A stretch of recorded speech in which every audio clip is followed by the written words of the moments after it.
Hi guys, my name's Matt Williams. I'm the owner operator of Myco Habitat and the founder of Shiitake Creek Mushroom Company. That this side. Um, Before that, Whisper Farm was where I made my living on my own as an organic farmer. Produce, livestock, small markets, stuff like that. Before that, I was an adventure sports guide. I traveled mostly the United States doing things like conservation corps, whitewater rafting, um, other stuff too, but whitewater rafting definitely the by far most of it. I'm just a small town Midwestern kid. A couple years ago, 2014-ish, whenever I started messing around with mushrooms, I began to notice the deer eat mushrooms, and other wildlife do too. As I progressed forward as a father and as a man, I got back into hunting more. And while scratching my head trying to figure out how I was going to make a food plot and do all these other very expensive, time consuming things on the land, I began to draw on my own experiences. And what you're about to see is the mushroom food plot. It's something that we came up with, and by gosh, it works, and it gets better as the years go on. So this is many years in the making, and I'm proud to show it to you all here. If you have any questions, reach out. I'm calling this Move the Needle because I had a gentleman who hit me at like 5 a.m. in the morning, dealing with kids, getting them ready for school, and was like, I'm extremely skeptical on this, so I began to deliver information, and the fellow was like, I doubt you can move the needle on this, meaning constitute enough food for the deer to be interested. And then secondly, in comparison to open agriculture, that you cannot produce nearly the tonnage. Enjoy the video.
As you can see, it didn't take very long at all for the deer to show up on camera doing what they do.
There is food in every direction.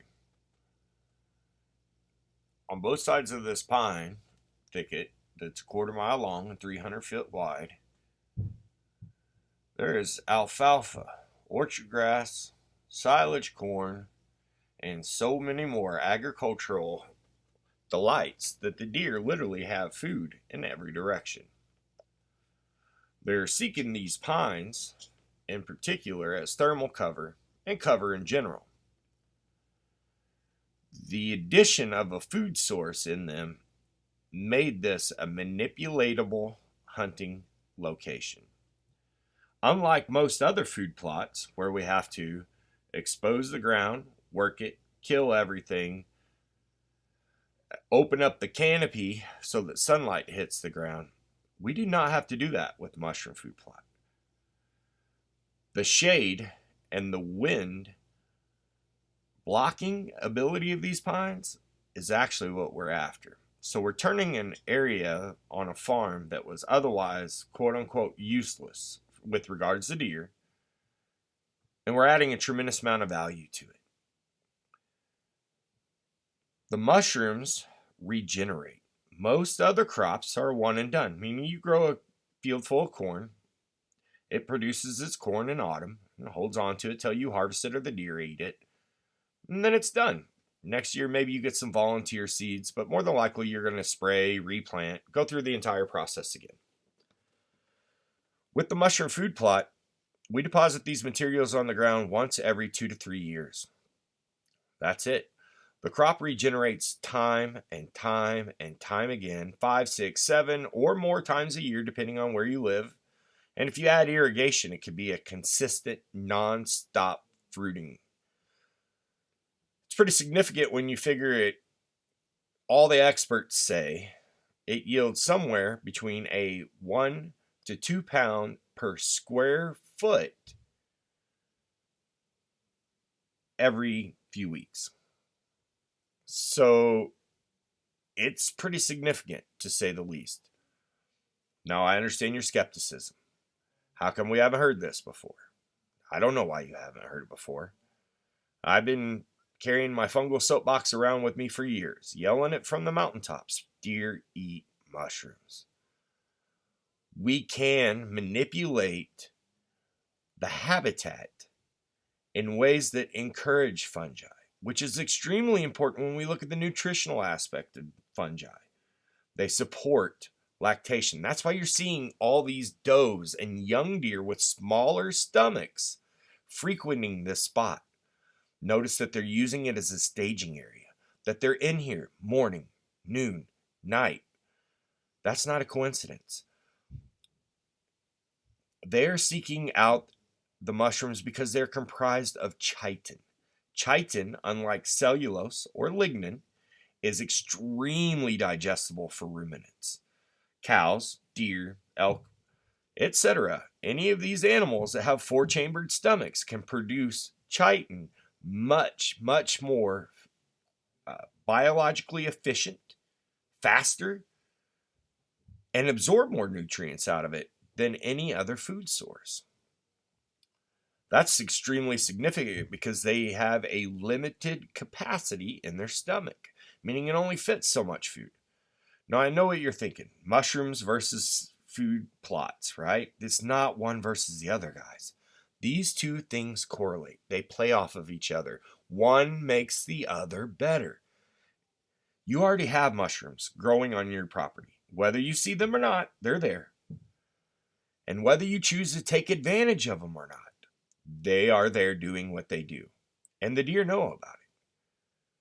So, why doesn't it behoove us as hunters to take advantage of this food source, which has been hailed by experts in documented papers as being the quote-unquote most underrated and perhaps substantial food source that deer eat during hunting season?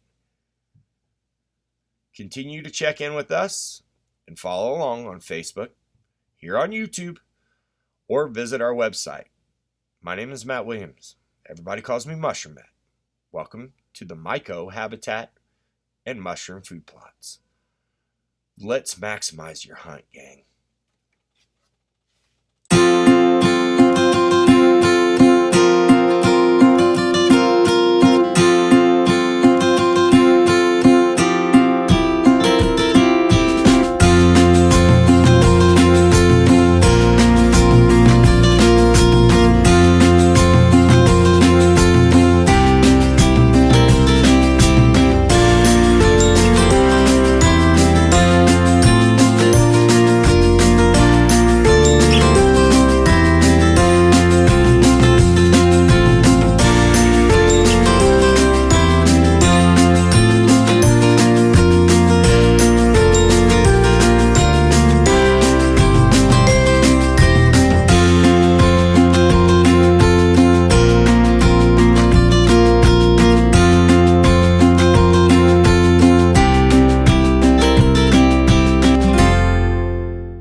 as you guys can see by now, this is not an anomaly. The deer absolutely crush these mushrooms, and they come back time and time again. And as you can see, it's hunting season. If killing does was an Olympic sport, this would be the place to achieve gold.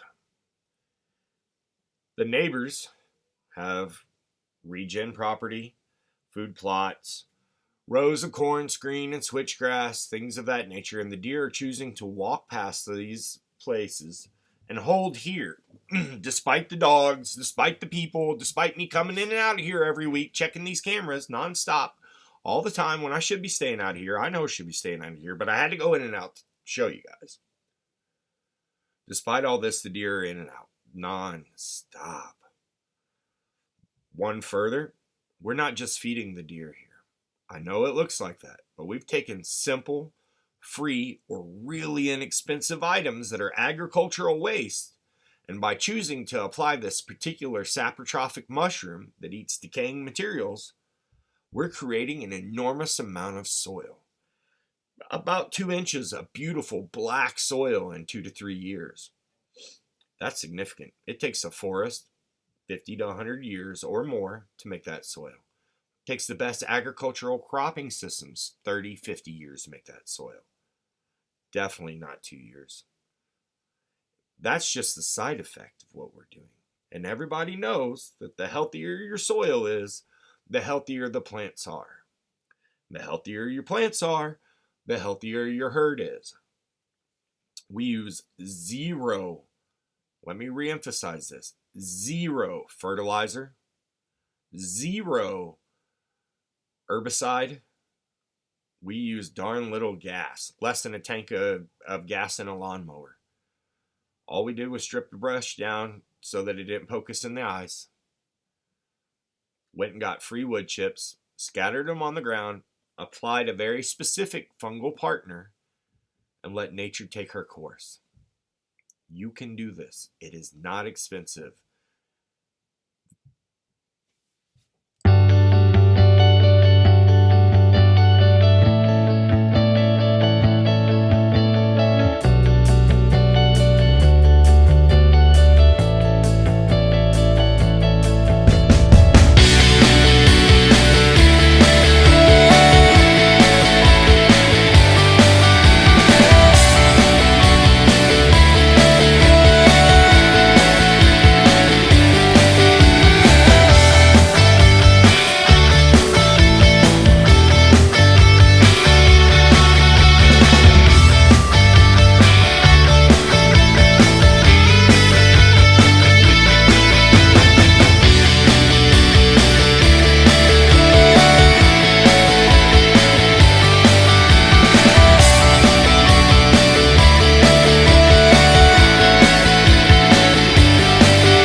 Alright guys, this is my last time talking on this video. Once again, I thank you guys, anybody who made it this far. It's a long video, I get it. I'd have preferred to let the deer do the talking, but that's a lot of time. So, here's a few closing thoughts for you boys and girls. Number one, we made this out of waste. Number two, it was cheaper than buying a gallon of herbicide. Number three, we're feeding a lot of deer here, and that keeps the pressure off of the other crops and amplifies their results. So it essentially turns your food plot into substantially more food plot square footage. It's pretty awesome whenever the deer tend to mow it down in the woods. To go one further with all of this, follow along, guys. If you have questions, ask. Check us out. We'll be at events. We're appearing on podcasts. There's one podcast I've already recorded that I highly recommend you listen to. It is the episode of the Habitat Chat podcast I did with Jared Van Hees. And you could find it on Apple Podcasts or anywhere else. Also, if you want to get in touch with me, Myco Habitat. You can find me in a variety of places, like I already mentioned, including here on YouTube, on Facebook, at Myco Habitat, or mycoat-habitat.com. Feel free to reach out. Have a wonderful day, guys. God bless you, and I hope that this helps you improve your deer hunt.